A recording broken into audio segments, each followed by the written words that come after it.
you for joining us. I'm Christine, and I'm going to be helping Dr. Higgins with the presentation this evening. A few things before we get started. Please pass along any questions that you have throughout the webinar, and I will be sharing those with Dr. Higgins. For your privacy, we have set this up in webinar format. What that means is that your audio and your video are disabled. You can ask any questions throughout the seminar using the Q&A function at the bottom of your webinar screen. We do have some time set aside at the end for questions as well. But if you'd like to ask a question anonymously, you can do so by checking the box within the Q&A function. Just a reminder that information provided in this webinar tonight is for informational purposes only. Should you have a specific question regarding your own health and if you should be evaluated for a heart condition, you should contact your healthcare provider directly. With all that, I would like to introduce you all to Dr. Jack Higgins with our heart and vascular team. So Dr. Higgins, take it away. All right.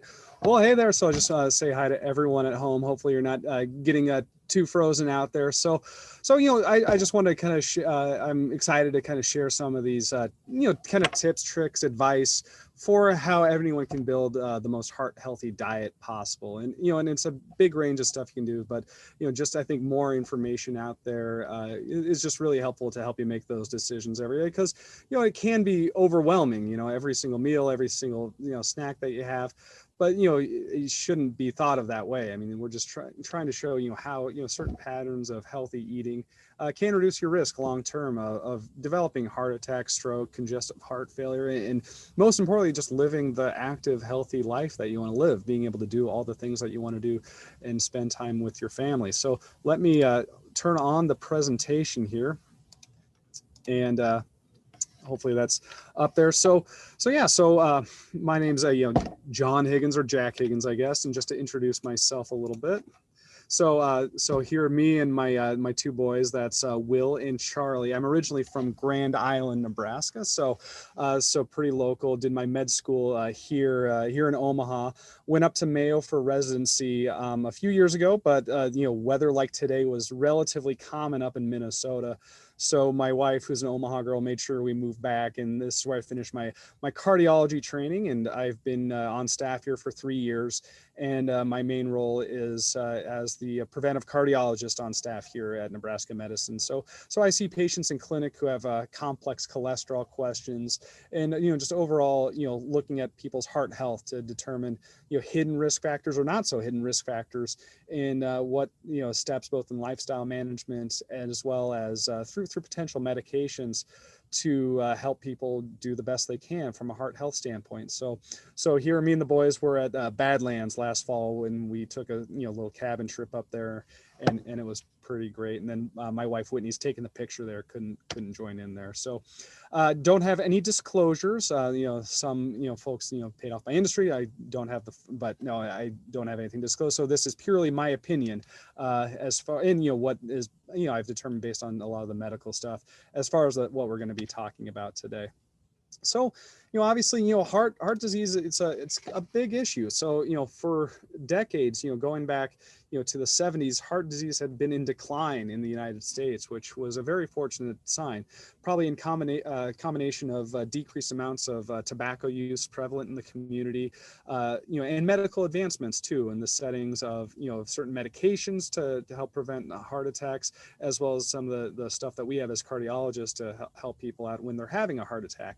But starting in about 2015, heart disease, it started on the rise again in the U.S. and deaths from heart disease, and in particular, women with heart disease as well, which is why part of what we're trying to get awareness on during February, during Heart Month, to know everyone has their own unique symptoms and signs of having heart disease, and it's a huge burden on healthcare. Billions of dollars, hundreds of billions of dollars are spent on some of these healthcare services, meds, and people just not being able to do what they do because they have heart disease. But one of the real better ways than medicine is dietary modification and trying to get the best, most well-rounded heart healthy diet possible to prevent you from, visiting some of my colleagues in the interventional cardiology department that do stents, or my advanced heart failure colleagues that do, kind of the more advanced heart failure therapies. So, here we have a nice cornucopia of, other than maybe the baguette, which we'll in the pasta, we'll talk a little bit about that later.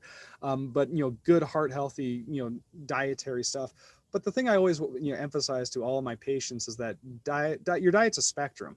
I mean, you can go all the way from my patients that are strict, they only eat nuts and berries and fruits and vegetables, won't touch any fats or anything, and good for them. But I can't expect any of my patients, I can't possibly do that. So how can I ask any of my patients to go through that strict of a dietary regimen? And then there's a whole lot of room in between. And then, you can always point out to someone that, has the worst diet possible, eating, fast food all the time, sugar, all the kind of stuff that we, to avoid, kind of eating like a jerk is the way I put it sometimes, and there's nothing wrong with indulging every now and again, but if that's your dietary pattern where every meal is, kind of an indulgence, eating things that, could be convenient or, kind of, hit that spot real quick, but aren't part of a heart healthy dietary pattern, that can catch up with people in the long run. So the real key, to, using this information as you go forward in your life is to find a pattern that works for you that you can sustain throughout your life. I mean, we see plenty of examples of people that do crash diets for, for a few weeks. Oh, you lose weight, you do good, but you starve yourself, and the human body can't maintain that forever. And so it's just finding that balance of a good balanced diet with plenty of nutrients and whole healthy foods to help your heart out long term. And it's not just dietary stuff. It's it's using activity and doing stuff for your lifestyle overall to live that active, healthy lifestyle. And diet's just a part of it.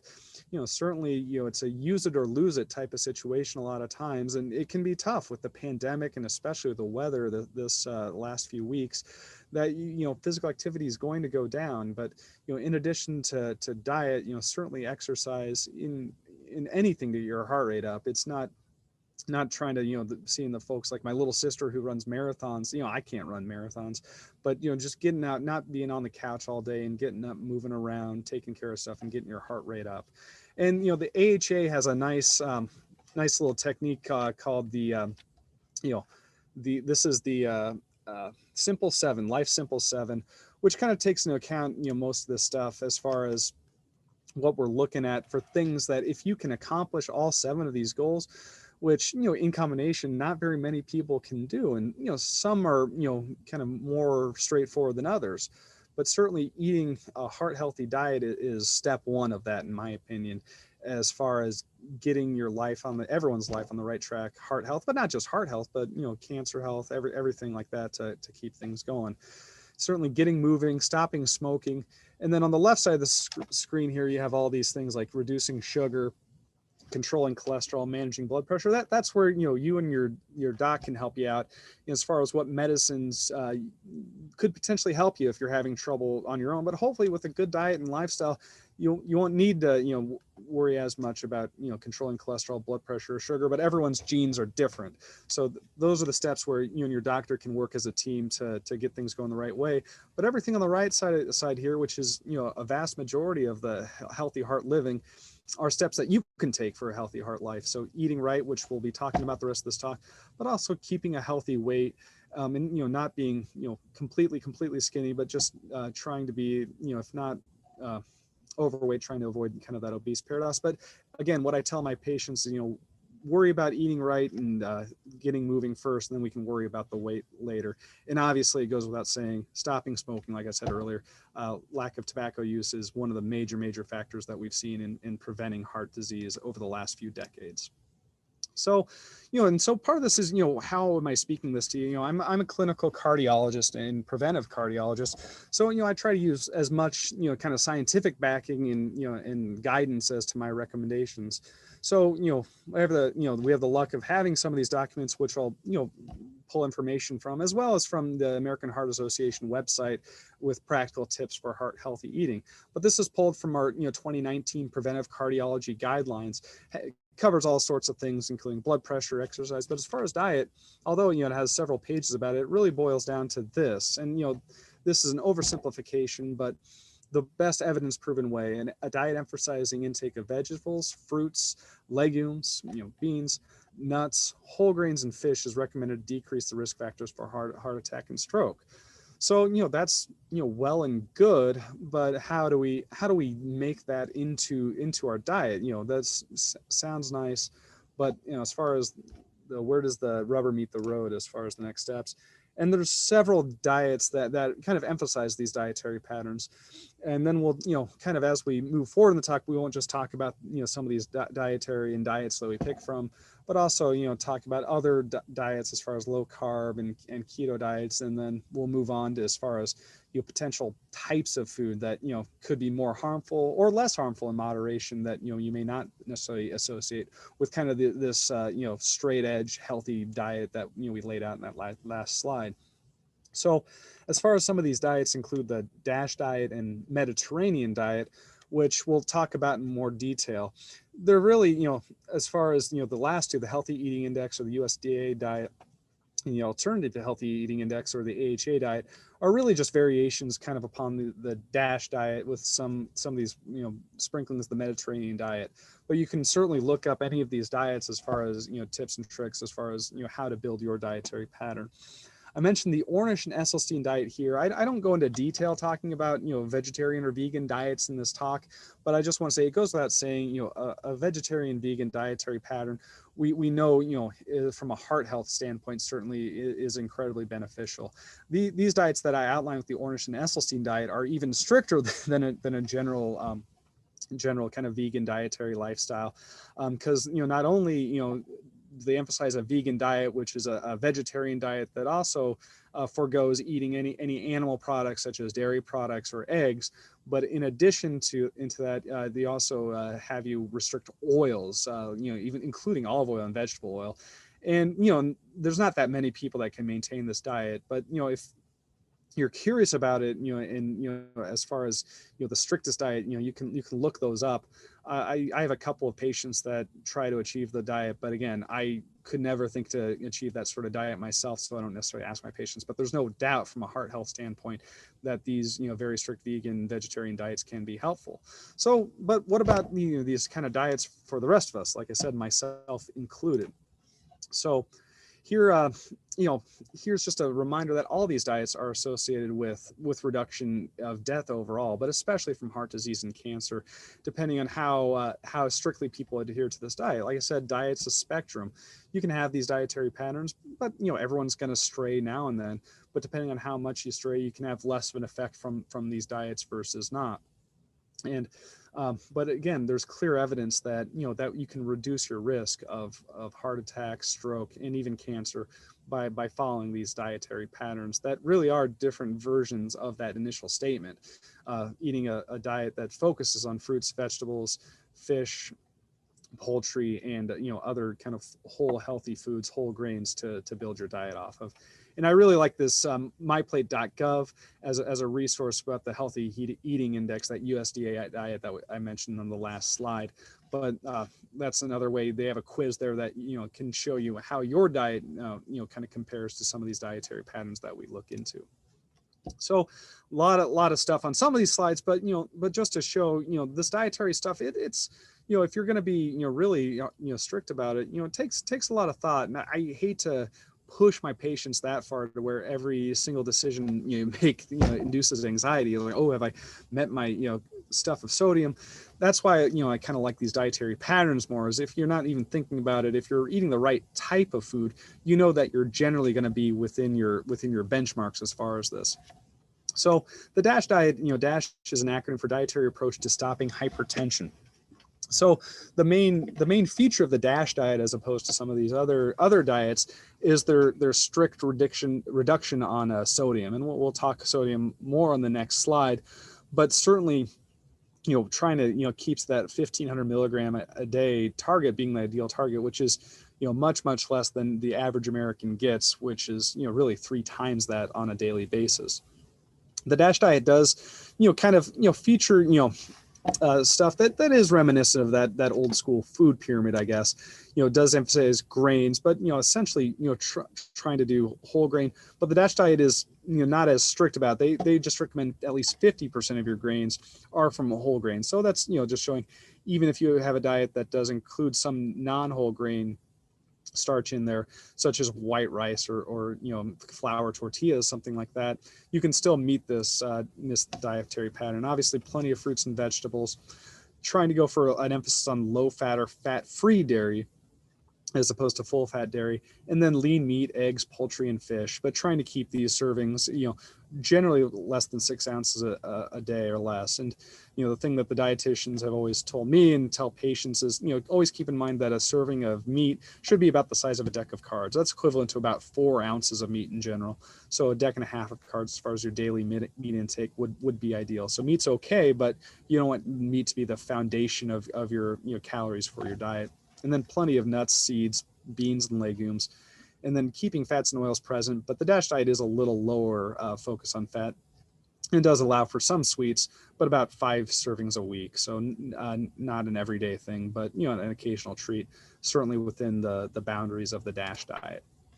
So what about sodium, and why is it bad for you? So keep in mind that for thousands of years, humans really had no access to sodium during prehistoric times. It really came about more the kind of the Bronze Age and stuff like that as a way to preserve food, and it really worked. Before refrigeration, sodium was kept meat from spoiling, kept people alive, and you need sodium to live, but the amount of sodium that you need in order to live is much less than the amount that we're getting on a daily basis. So again, this is a really tough one because sodium's everywhere. And that last bullet point there, 90% of the sodium every day is not consumed from table salt. So, probably at least every day I'm in clinic, I get at least one person that tells me, well, I don't, put salt on my food. And obviously I don't want anyone to put extra salt in their food when you don't need it. But at the same time, that's not where you're getting your heavy load of salt. In general, those loads of salt are coming from other areas. And, the AHA has this salty 6 of things with kind of the hidden sodium that you might not necessarily think too much. I mean, some of this stuff you do associate with sodium, but these are things that are easy to eat and you can kind of convince yourself they're relatively healthy. But certainly from a sodium and DASH diet standpoint, really be careful of bread, tons of sodium, pizza, all sorts of sodium in the cheese, in the crust, in the toppings, certainly any of the meats that come with pizza, sandwiches, all sorts of opportunities for sandwiches to have extra sodium, deli meats, the way they're preserved, a lot of sodium, soup, obviously, and then, Mexican food, burritos and tacos with all the extra cheese and the flour tortillas. Those are 6 foods that if you're really trying to reduce blood pressure through dietary means, trying to reduce your sodium intake beyond just the normal, you're not adding salt to your food, those are good ways to go. And then, 70% of the sodium that we eat comes from these processed, prepackaged and restaurant foods, not from, so if you're preparing food, fresh yourself, you're generally going to be pretty darn close to your sodium recommendation for every day, as opposed to, eating out or eating packaged food. And one tip, there's not, there used to be ads, about, oh, this soup has sea salt in it, so therefore it's better for you. Well, not necessarily. I mean, if you're measuring out a teaspoon of, kosher or sea salt versus table salt, it might not be packed in there quite as much, but, a gram of salt, whether it's from table salt or sea salt or kosher salt, it's all the same amount of sodium. So just keep that in mind by weight. There's no real difference. I use kosher salt when I cook, but it's just because all the cook folks think that's fancier and I think it's fancier, but no real difference in the amount of sodium. So moving on from the DASH diet, we'll talk a little bit about the Mediterranean diet, which gets a lot of buzz. And, and I always, this is really a diet to aspire to. It probably has the best evidence as far as any of the diets, as far as reducing the risk of heart attack and stroke. And it's been clinically proven. And we'll talk about some of that clinical evidence on the next slide. But, similar, but there are some subtle differences between this and the DASH diet. So it emphasizes vegetables, fruits, whole grains, beans, and legumes. So probably more of an emphasis on the whole grains, fewer servings of these carbohydrates, but carbohydrates you do get should be in the form of whole grains, beans, and legumes. And then, it includes low fat or fat-free dairy products, but generally where the Mediterranean diet comes in is, more an emphasis on poultry, fish, nuts, and olive oil. So Mediterranean diet, I always like to joke, does not mean fettuccine Alfredo and pizza. This is, kind of the stuff that you think of, kind of a, Sicilian type diet where, kind of more that, from the sea kind of focus, and then, naturally growing vegetables in the Mediterranean, or kind of a Greek focused diet. So generally less dairy and meat allowed than in DASH diet, but you get a little more oil in this Mediterranean diet, especially with the focus on olive oil. Whereas in the DASH diet, it's kind of 2 to 3 servings per day. In the Mediterranean diet, there's not much restriction on the amount of olive oil that you can do on that. So that's, obviously be careful from a calorie standpoint, but as far as from a heart health, we know that olive oil, has a lot of benefits we'll talk more about later. So how is it, what are the clinical benefits? So, as us cardiologists, we like to have randomized controlled trials where we put half of people on one thing and half of people on a placebo. So this Predimed trial took 7.5 thousand people, Mediterranean diet versus a control diet, where, they're advised to reduce dietary fat, kind of like a, pseudo, kind of DASH diet, but more of, kind of the old fashioned low fat diet that was more popular in the 80s and 90s. So this trial was stopped early due to a clear benefit. So usually they have these trials, they go for a predetermined amount of time. The Mediterranean diet was so beneficial, they looked at the statistics, they said, we're doing a disservice to these people on the placebo diet by, making them keep do that. We're going to stop the trial now. We have the information that we need, that, we feel pretty strongly that this Mediterranean diet is beneficial in reducing heart attack and stroke. So, higher fat, it is a higher fat diet, especially from olive oil and nuts, not from, hamburgers, bacon, that sort of thing. So keep that in mind. But the low fat diet, you got to replace those calories with something. And generally that low fat diet replaces those calories with starches in the form of bread, potatoes, pasta, and rice. So that's probably the key difference between those two diets. And the people, the Mediterranean diet seem to have fewer heart attacks and strokes. Well, they did have fewer heart attacks and strokes while they were being observed as part of that trial.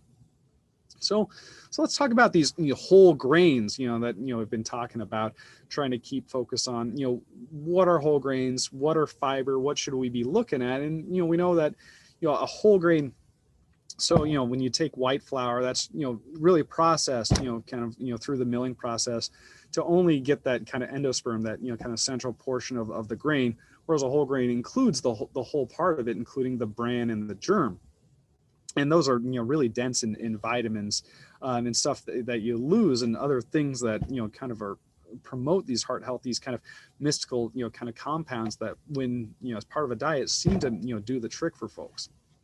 In addition to these vitamins and whole grains, packed with fiber. Fiber's, really proven lowering the risk of heart disease and improving cholesterol at the same time. And you feel more full if you eat fiber. So certainly, if you're trying to lose a little weight, restrict your calories, trying a diet, full of fiber can certainly, get you full sooner and help you achieve those goals.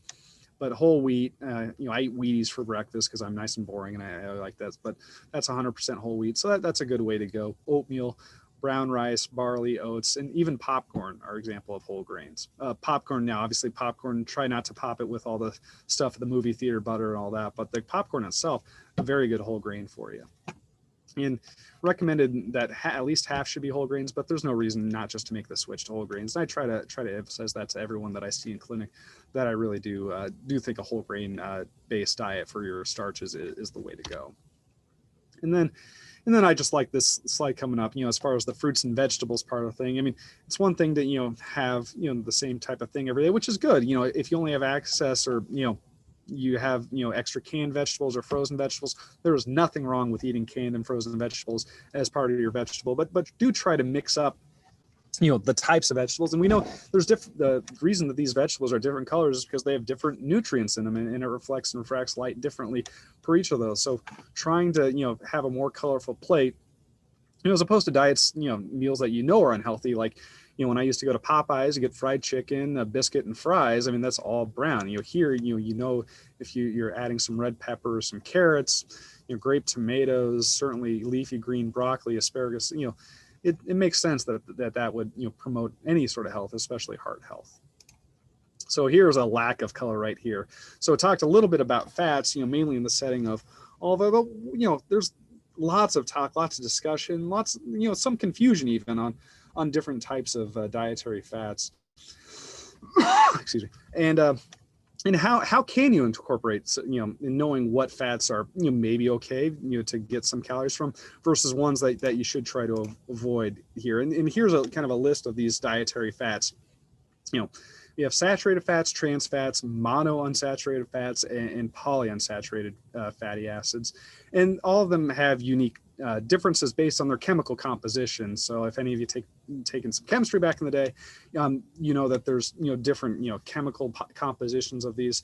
But in essence, from a dietary label standpoint, just trying to know which of these generally promote better health than others. So in general, saturated fats we don't like. Trans fats I really don't like. We'll talk about that.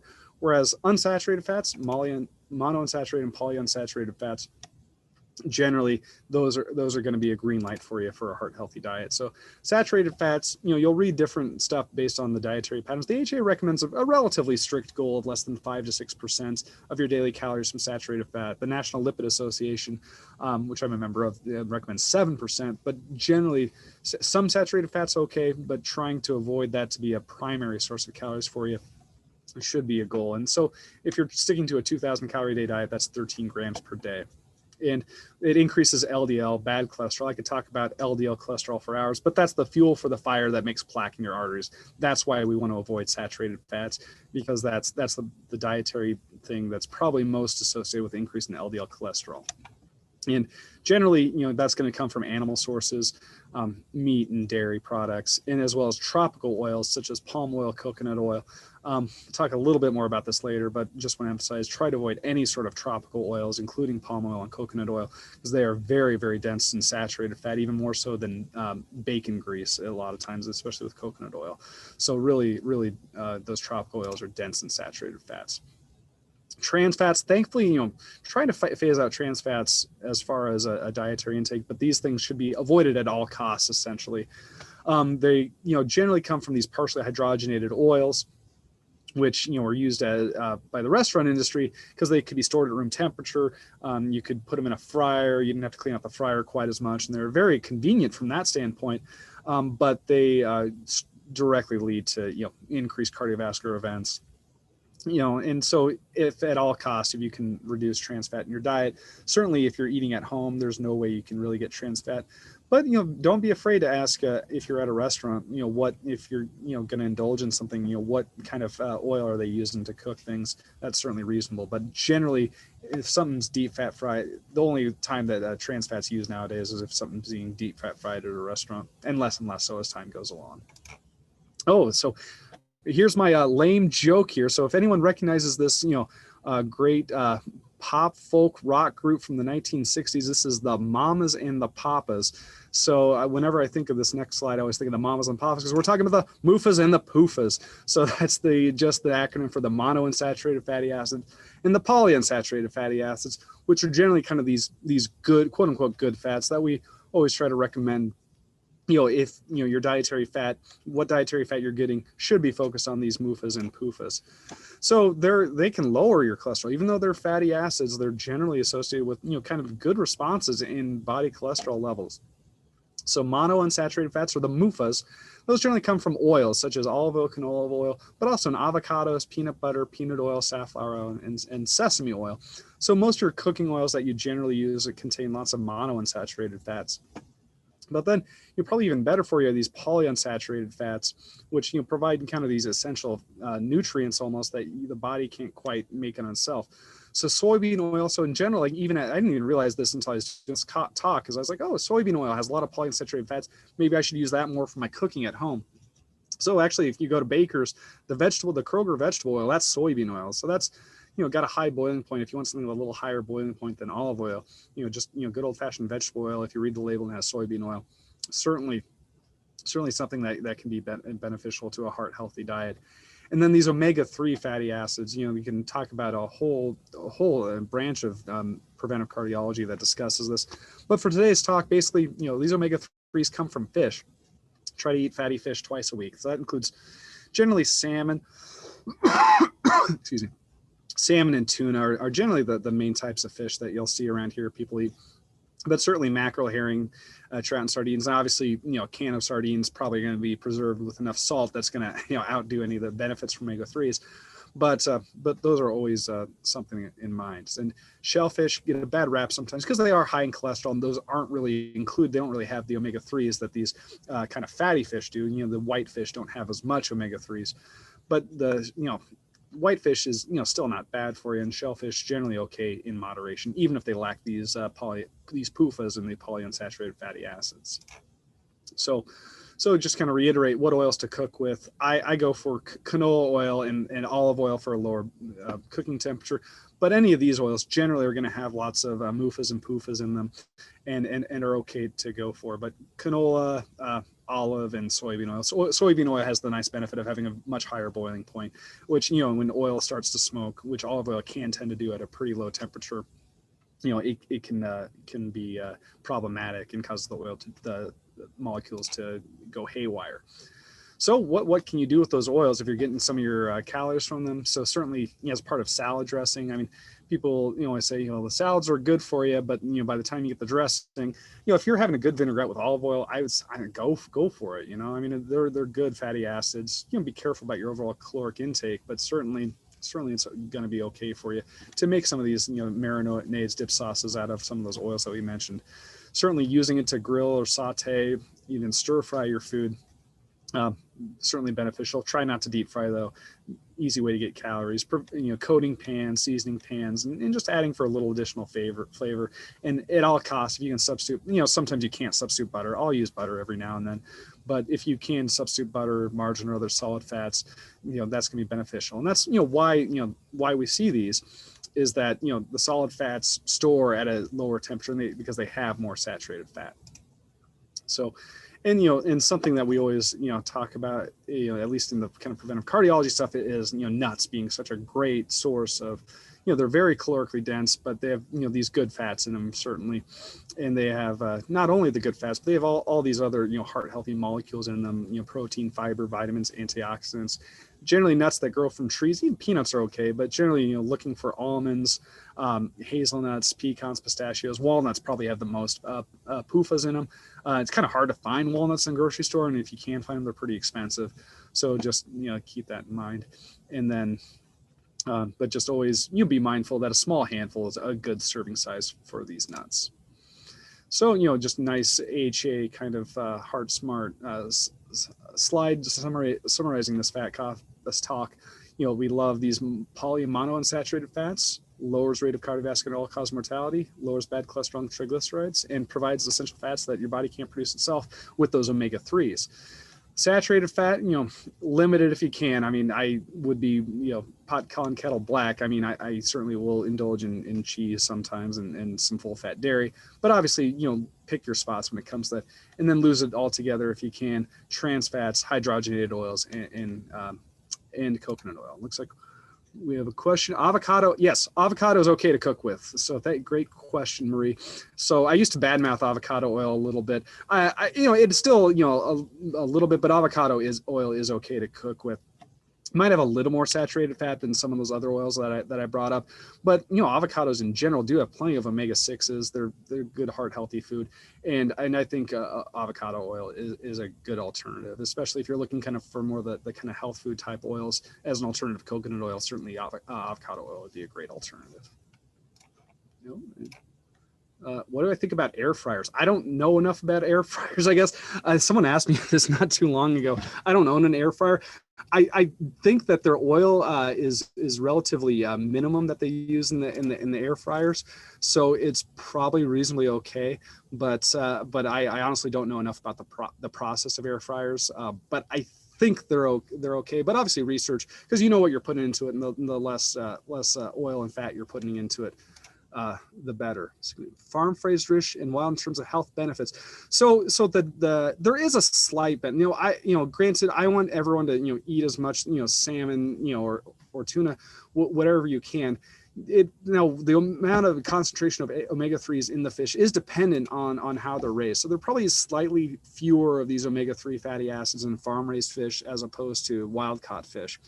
But I still think, the difference is not enough to where, if you're going to forego eating, I'd rather have you eat fish twice a week, have it farm raised, than only eat it once a week because you're getting the fancy sea caught fish, if that makes sense. But there is a little bit of a difference. And if you can, certainly you might get a slight health benefit from the wild caught fish, but not enough for me to definitively say one should be avoided over the other. Dr. Higgins, we had another question come in regarding cashews and if what your thoughts are about cashews. So cashews just don't quite have as much of those beneficial omega-3s and omega-6s as those other nuts. They're kind of more in the line of peanut. I mean, I certainly think there's much worse food than cashews. And if cashews are your go-to nut, I don't have any significant issue with that. I think you'd probably get a little more benefit going from either avocados or not avocados, almonds or pistachios, but certainly cashews are a relatively good source of fat and protein for sure. And then also kind of going back to like the peanut butter, and that peanut butter is good. Is it better to substitute almond butter or any of the other nut butters? I mean, I use peanut butter. I mean, you might get a little more traction with almond butter, since almonds generally do have a slightly better profile. But with any of the nut butters, my emphasis is always just be careful in moderation, just because nuts, it is really easy to get a lot of calories from nuts really quick. So should I push on? Questions are pouring in, so let's see. We'll talk a little more about cheese later. Oatmeal, both of those feature whole grains for sure. So I'm okay, so whatever way you can do oatmeal, and we'll talk a little bit about that when we get to breakfast. And I love pistachios. Other than that, I always break my nails on pistachios, but other than that, pistachios are great. But we'll talk a little bit about cheese when I get towards the end of the talk, because cheese is a particular passion of mine, because I like cheese, but you got to pick your spots with cheese. So here's, so now we're going to, get into, some people have very strong opinions about these low carb and keto diets, and you'll get, between cardiologists, and especially between preventive cardiologists, you'll get different people with very strong opinions about this one way or the other. I'm relatively neutral, but because I want, all of my patients to, pick the dietary pattern that's going to work for them the best. But, here's just some kind of information dense slides kind of derived from this statement from the National Lipid Association that was printed last year. I think it was fall of 2019, the conference in Minneapolis I was at when they produced this. And, it was a good discussion about that. So what is a low carb diet? So we're talking, kind of very specifically about different diets being divided between looking at, grains versus fruits and vegetables. So if you take one step back from that, basically all the calories that you can consume are either, categorized as protein, carbs, or fats, with really the only other category being, straight alcohol other than those categories. And generally, we consume about half our daily calories from carbohydrates. And like I alluded to earlier, the amount of carbohydrates that people consumed has increased over the last few decades, especially in the late 20th century, as low-fat diet was very much the in vogue thing. But those calories from fats were being replaced by probably not the best sources of carbohydrates. I mean, if you're substituting those fats with whole grain and legumes and stuff like that, then that's probably going to be okay. But if you're replacing those with refined carbohydrates and sugars, you're not necessarily going to get those health benefits. So low carb diets has really come along as a way for folks to try to lose weight as the main way it's become popular. So generally a low carb diet kind of starts. So if you're a little less than half your calories coming from carbohydrates, 25 to 45%. Now it's tough to calculate this. It takes a lot of work. I mean, I don't calculate this for myself, but if you're, kind of going for this, it kind of behooves you to be careful and look at these numbers. So, it's still a generally decent amount of carbohydrates. That's a carbohydrate restricted diet. Whereas if you're getting about 10% to a quarter of your carbohydrates in your diet, calories from carbohydrates, that's a low carb, and less than 10%, you're dipping in the ketogenic diet range. So all sorts of low carb diets exist. Atkins probably being the most famous, and that's a very low carbohydrate, but unrestricted fats and proteins. So that's why it's popular. It's like, well, if I can only restrict one thing, but I can go guns blazing, and other stuff, that's the way to do it. And people have success losing weight on it. And then the South Beach and Zone diets are a couple of others, more of that kind of carbohydrate restricted diet. but some other restrictions to go along with those. And and it's very popular. 15% of Americans endorse following some sort of carbohydrate restriction in 2018. So it's something that us as clinicians and need to be aware of and addressing with our patients, especially if they're exploring different weight loss techniques. And the perception is that they're healthier than traditional weight loss diets and produce less hunger, more importantly, than other diets. So what does the data show out as far as weight loss? So in the short term, you probably would lose more weight with the low carb diet as opposed to a traditional diet. However, after about a 6-month window, that difference disappears. And that could be due to a number of different reasons, whether or not, it's harder to adhere to that diet long term. The metabolism changes around, so that the initial benefits where you might boost your metabolism a little bit goes away. Tough to know for sure, but it's never really been shown that on a long-term basis that low carb diets, are superior to these other kind of calorie restricted diets. Now that's not to say you can do a low carb diet and still lose weight and keep it off. I mean, if you do it the right way, but it's just not necessarily superior to other kind of calorie restricted diets. And so what I, guide my patients for is I want you to do the diet that you think you're going to do the best shot with sticking with. And that's the most important thing. If it's driving you crazy and, and the things that, speak to you are different than what are in your diet, you're setting yourself up for, potential failure. And then discouragement comes from that. And then you kind of rebound the other way. And that's the last thing I want. I want everyone to take baby steps rather than yo-yoing between extremes. But your personal preference and and discussion with your healthcare provider should be paramount when deciding to take on a diet. There is a patient population, especially folks that are kind of in that diabetic or pre-diabetic range. Those are folks that may benefit a little more. And I see this in the cholesterol panels. People with high triglycerides, low HDL cholesterol, that good cholesterol. Generally, those carbohydrates are getting metabolized straight to triglycerides and promoting this kind of adverse metabolic syndrome. So those are patients that I can kind of consider, although, still I'd like to see more data and people being able to keep this up long term. And the weight loss, I mentioned, it is there shortly, but generally it's water weight. And a lot of times it's lean body mass because, you need those carbohydrates, they have the kind of quick energy that gets metabolized right away. And so sometimes actual muscle has to be broken down in order to provide that energy. But the key for this heart health is what you replace those carbs with, like I mentioned earlier, that's paramount. So, we'll talk a little bit about it more later, but you still need to try to avoid saturated fats if you're doing a low carb diet. You just can't go guns blazing. Like I said, regardless, all the bacon and, eggs that you want to eat forever and ever if you go with a low carb diet. So use common sense. And then just one word here about a ketogenic diet. So these were developed in the 20s. So low carb diets, I think in the right circumstance for the right patient, I certainly would encourage folks to keep up with those. Keto diets, those are becoming much, much more popular lately. And I generally warrant a little more caution, when taking on a keto diet. Still not saying, it can't be done the right way. And after discussion with you and your healthcare provider that this isn't an option for you. But, generally the brain uses sugar to metabolize, to think, that's what the brain uses in order to produce energy. So at a certain point, if you really, really strictly reduce your carbohydrates, you don't really have enough glucose in your body for your brain to use. And then you go in this ketogenic kind of equilibrium, which, essentially increases your metabolism, which is why theoretically, this is great. You can go on a diet where you're burning an extra 100 calories a day just by sitting around. That sounds awesome.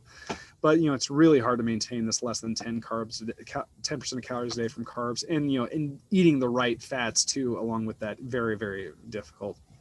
And the other thing, when you get down that low, you're really limiting some of the vegetables that you can even eat.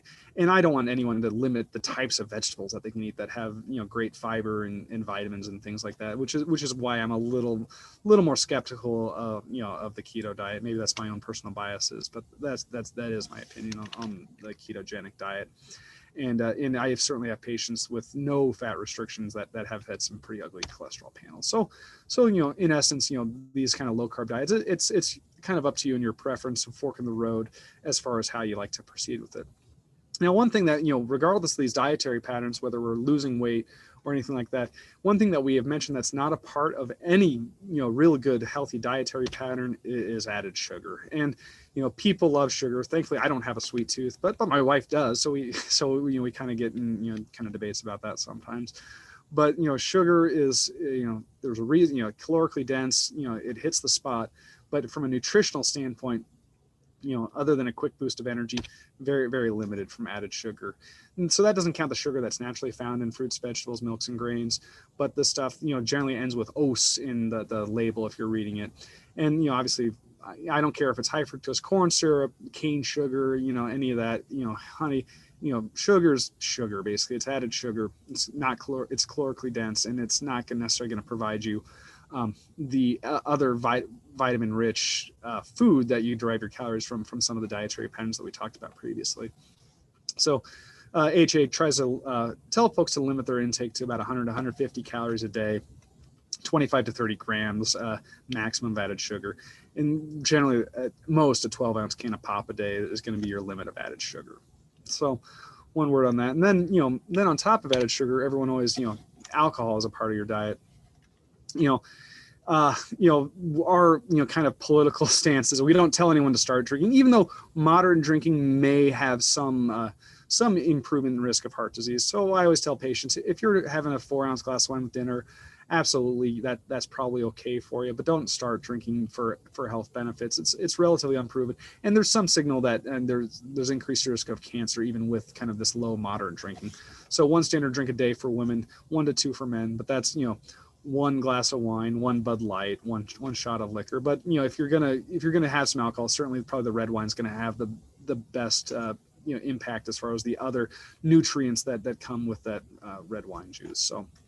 So enjoy it if you like it, but certainly not enough for me to tell you to start it. And then and then caffeine. So this is maybe a little bit of bias, but I would not be doing the job that I do without coffee every day. So, coffee probably is okay. Certainly some, not necessarily nutrients, but some of those antioxidant compounds. But generally keep it into a relatively modest dose, but up to 30 ounces a day. Generally people do some okay with that. Be wary of certain heart rhythm conditions can really cause, can be exacerbated by caffeine. And energy drinks and other types of coffee drinks, which we'll talk about, try to avoid. So black coffee, espresso, really would be the only sort of caffeine coffee drinks, or tea, obviously, that I would recommend. That is at least being a part of a heart healthy dietary pattern. So we got some more cheese talks we'll talk about later. Sylvia has a question about vitamin supplements, vitamin E. So again, we could do a whole talk about vitamin supplements, but as far as heart health, generally the data hasn't bore out much benefit for really any dietary vitamin supplements. I mean, you should be getting, if you're eating part of this heart healthy dietary pattern, you should be getting pretty much all of your heart healthy vitamins in a daily dose through your food as opposed to extra vitamins. And I don't know if there's something, even in some vitamin deficient folks, we know that these extra vitamins aren't necessarily causing all that improved heart health outcomes.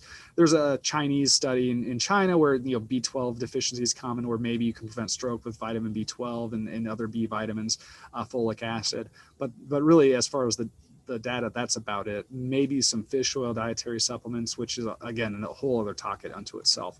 So higher protein diet for bodybuilding, Anonymous says, but the sodium's high. Would you recommend high water intake or have advice on lower sodium foods with high protein? I mean, that's certainly can be a struggle with some of these higher proteins things, and watching out for sodium. Now, as far as water intake, I mean, water doesn't necessarily flush out the sodium that you drink, but if you're a bodybuilder, I guess you're probably young enough that your kidneys are probably going to be a little more forgiving of that sodium load than someone that has early onset diabetes or high blood pressure.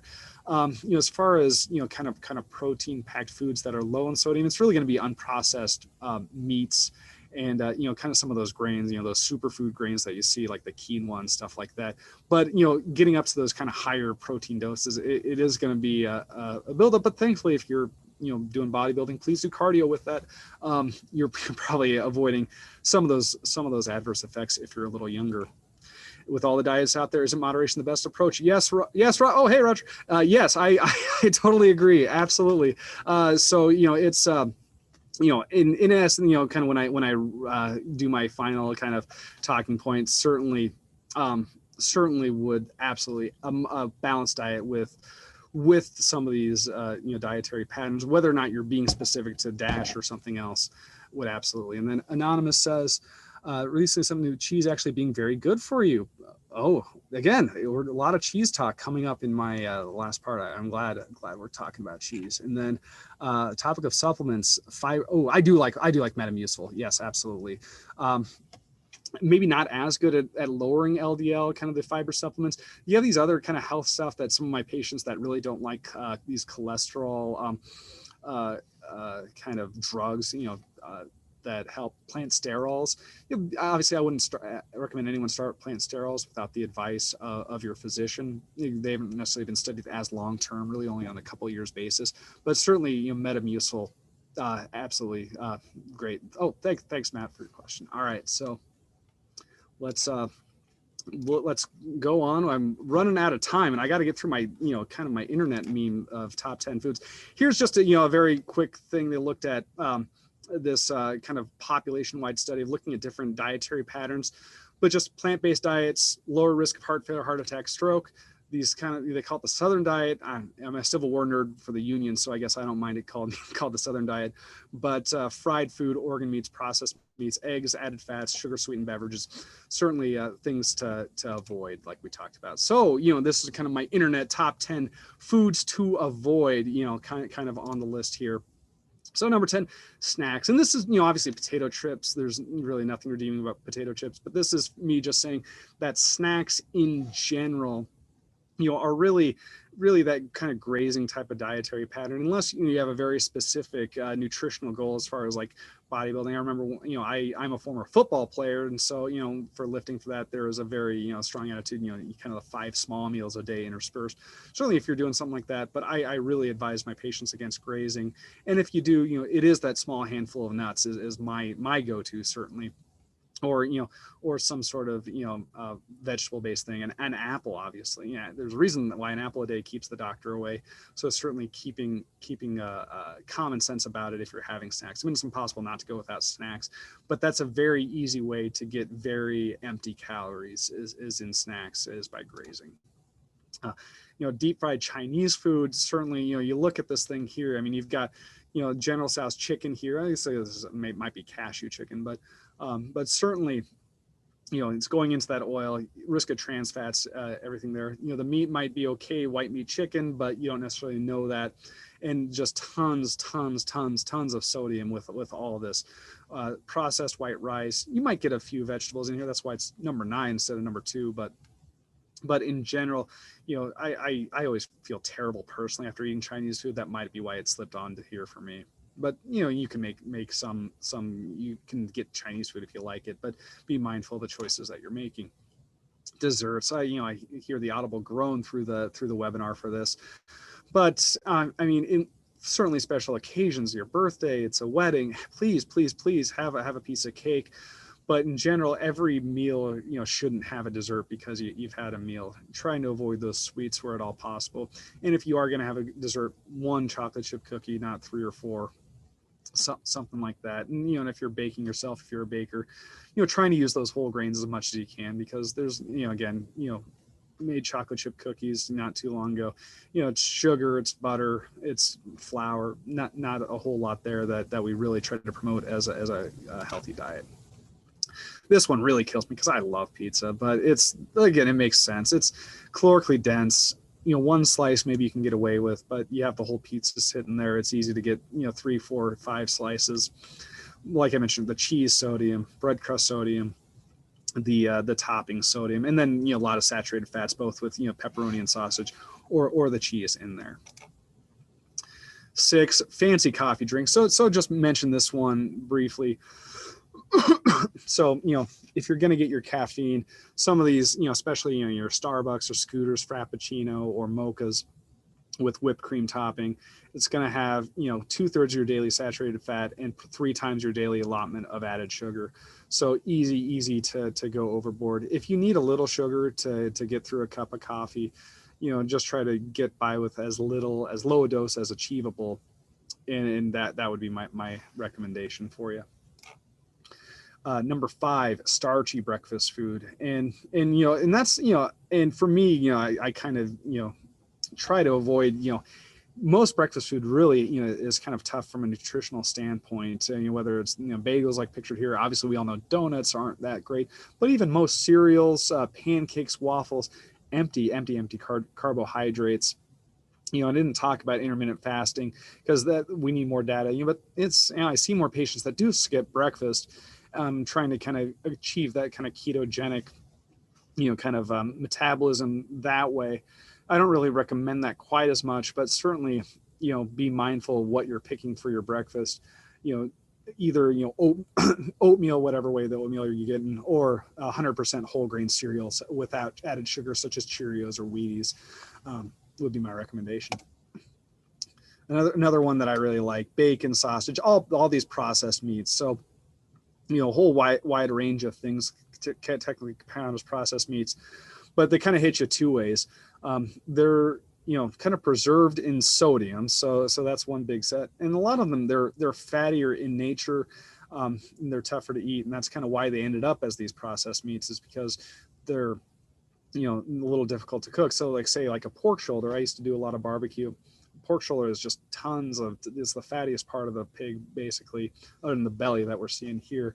And that's just going to be loaded in saturated fat. They're going to be loaded in sodium, and carcinogens too. I mean, the way they're preserved, there is, some slight increased risk of some of these enteric cancers along with that. And being careful of that certainly is something to keep in mind. I mentioned earlier, but I really get kind of fired up, get triggered when folks come to me on these coconut MCT oils. So I don't know if any of y'all are familiar with this, but it's a very trendy thing, kind of in the health communities. And in my eye, they're pure saturated fat, basically. And in a lot of these keto diets where you're looking at, very carbohydrate restricted, it's hard to get some of these kind of simpler to metabolize things. And so in theory, these medium chain triglycerides, or these MCTs, are kind of subsaturated fats. They're shorter chains, so they're technically not saturated fat. But, these products generally don't only contain these medium chain triglycerides and do contain higher stuff. And again, I've seen a few instances where people use these MCT oil supplements, like they put them in their drinks as an extra energy boost, and their cholesterol panels are off the charts, make me nervous, like they have a genetic cholesterol problem. So be careful of those tropical oils. Number 2, pop and diet pop. So not just pop, and that's obvious with the added sugar. And, and it's, that's the easiest thing though. For people that drink a lot of pop, you can identify that, and that's an easy way to reduce calories. But even diet pop, we know, does increase risk of cardiovascular disease, even if it's not as much as the pure sugar bolus that regular soda has. I liken it to smoking cigarettes and vaping, basically. So diet pop might be an option for you if you're trying to get off the full-fledged full sugar pop, but certainly even diet pop in moderation. Now a can of Diet Coke every day, every other day might not be the worst, but the less is better from all these added sugar beverages. And number 1, French fries. So French fries is just the epitome of food, especially if you slather them with ketchup. Potatoes, very simple carbohydrate, very starchy, very high glycemic index for those of you that know someone that is pre-diabetic or diabetic. It spikes those insulin levels up pretty quick, predisposes you to that. They're deep fried, so tons of saturated fat associated with that. Salt all over them, salt with that, and then the ketchup. Generally, you're going to get a lot of added sugar from ketchup that you don't necessarily appreciate, and salt as well. So French fries, if you have the occasional fast food, if you're on the road, you got to stop by a McDonald's or Runza. It's -20 this morning, you got to get your free Runza, right? But the French fries, you try to avoid those if possible. Those are the calories that are going to be the emptiest calories that are going to go the least benefit for you. And then here are my top 5 foods that might not be great, and certainly don't base your diet around this, but may not be bad in moderation. So I mentioned shellfish before. It's certainly a good alternative kind of protein intake. Some cholesterol with that, but maybe not necessarily enough to push you over the edge. But a moderate intake of shellfish certainly would be okay with that. Again, eggs. Now, there have been so many dietary studies printed about eggs that go one way versus the other. especially with their cholesterol content. And, kind of where I land is in moderation. If you like, a 2 or 3 egg omelet on the weekends with the yolks, by all means. Now, if you are only going egg whites, you can definitely get away with more than 2 or 3 eggs a week. But whole egg with the yolk, I mean, there's going to be some, increased cholesterol, fatty acids, but, they're generally, you have some protein. And in moderation, I think eggs can definitely be part of a healthy diet. So here you're going to get a little more controversy on you here. I'm not being paid off by the Nebraska Cattlemen's Association for this, but certainly, some unprocessed red meat. And basically what I mean by that, going to be lean cuts of pork and beef. So a sirloin or a filet on special occasions can still be part of a healthy dietary program, especially if it's grilled. You are going to get, some of those dietary kind of trans fats, through some of this red meat. But you're getting a lot of other not necessarily benefits, but there's a lot of other compounds and stuff that may offset the bad fats in red meat. But be mindful of it. A leaner cut of steak. If you're going to have a hamburger every now and then, try to do a leaner ratio of do the 93% lean as opposed to the 80% or 70% lean or something like that. And in moderation on a Saturday, I think a steak is okay as long as you're making other decisions that are beneficial to your heart health. And here, number 2, we kind of come to those cheese questions finally. Full fat dairy. So we'll kind of hit those. But full fat dairy, especially cheeses and yogurt. Now again, I'm not saying to melt kind of this block of cheddar on everything that you eat or something like that. But as far as a snack, a couple slices of blue cheese or cheddar or something like that, or certainly a full fat yogurt, a smoothie, something like that. You're going to get some decent benefits from that. Now, again, they're calorically dense. They do have some saturated fat, so you have to be careful about your intake of saturated fat with that. But full fat dairy. And as far as the question about dietary, about which types of cheeses, I don't have necessarily a particular type of cheese that I recommend one over the other. But certainly, I think these cheeses can be a part of a good diet. In moderation. And my number one good food that is probably actually good for you, we talked about desserts, but dark chocolate. And we have good evidence that in moderation, dark chocolate has got plenty of antioxidant particles, kind of these nitric acid particles that can lower blood pressure. In moderation, dark chocolate is more likely than not going to be beneficial to your heart health overall. And certainly if you have a sweet tooth, you need a dessert, although obviously dark chocolate's a little more bitter than sweet. That's probably why it's good for you, but certainly definitely part of an extra additive that can be a part of a healthy diet. So just want to kind of summarize my talk. Oh no, don't freeze on me, computer. It's thinking on me. Uh-oh. Well, I only have 2 more questions, so I'll 2 more slides. Close the program. It's probably going to boot me out. Well, I had a nice picture. I'll go back to the stop and share screen, but I had a nice picture of my grandma Patty, so I'll tell you about my grandma Patty, who I love to death. She's a 96-year-old woman. She was born on the homestead. Her grandparents immigrated from Sweden. She grew up in Fillmore County, Nebraska, out by Shickley. And, she grew up in the Great Depression. And, eventually, after she raised my mom and my mom's 3 brothers, went back to school and became an OB nurse here at Clarkson Hospital, where she worked until about the mid 80s. But she's always had a dietary pattern that I've always admired. And again, it's not necessarily being strict about this Mediterranean diet, so we can't have that, or we're doing DASH, so we can't do that, or but it's a plant-based diet. So, like, you have to have your vegetables with your meals, and a meal's not right without a vegetable. In the summer, you have as much salad as possible. And you do things common sense. Either grill or saute your meats or bake your meats. And it's unfortunate. She's 96 and she's been in her assisted living facility all last year, and it's killing me not to be able to see her for sure. But she's still able to do everything that she wants to do, and she's got her vaccines and everything like that, and we'll be able to hang out with her, and she'll be able to see Will and Charlie here in the next few weeks, hopefully. But just being able to make those decisions and having good luck with some good genes as well, hitting those AHA's heart healthy 7, and being able to live a long and good life. And with that, we'll try to finish out some questions since I went a little over time as I expected. So smoked versus cooked or grilled. So from a heart health standpoint, heart health, probably no difference, but the smoked fish is generally going to be a little more worrisome just from the possible some carcinogens from the smoked fish. So either grilled or baked or sauteed in olive oil. You can't go wrong with that in general, but some smoked fish now and then wouldn't be a bad idea. And then Mary Kay has a question about potatoes cooked in air fryer. Definitely need to up my air fryer knowledge after today. Potatoes, I didn't put potatoes in general. Like I said, they're pretty simple starches, and they're calorically dense, which is why historically potatoes have been such a great dietary staple, because if you're lack for calories, potatoes, rice can be that kind of base. It's okay in moderation.